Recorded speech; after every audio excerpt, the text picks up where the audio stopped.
Leo nimepata wasaa wa kuja kujionea hali ya mto tulivyokuja, na sasa kumekuwa na mabadiliko makubwa sana.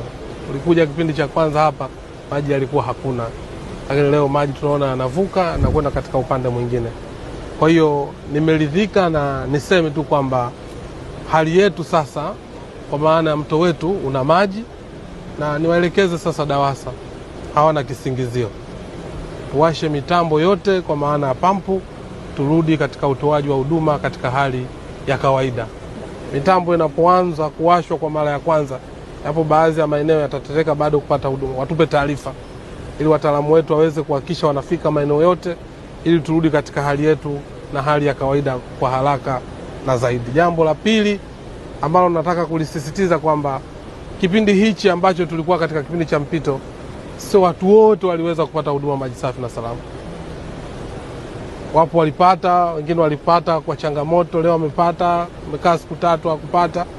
Niwaombe na kuwataka DAWASA, bili ambazo watakazozitoa ziwe halisia.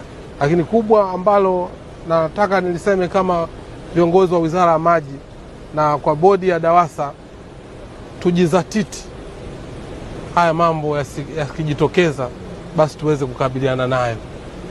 Manake sijengeke tabia kwamba kila ikifika mwezi wa 11 basi wananchi wa Dar es Salaam na Pwani wanapata changamoto ya huduma ya maji safi na salama. Moja, wahakikishe na sisi tutalisimamia juu ya bwawa la Kidunda kuweza kukamilika kwa wakati. Lakini jambo la pili, tuna mradi ule twende sasa phase 2 wa Kigamboni. Na jambo la tatu, ile hatua sasa ya kuyatoa maji ya Rufiji kuja katika jiji la Dar es Salaam na Pwani, twende sasa kwenye utekelezaji, sababu visibility study imekuchafanyika. Twende sasa katika hatua ya utekelezaji.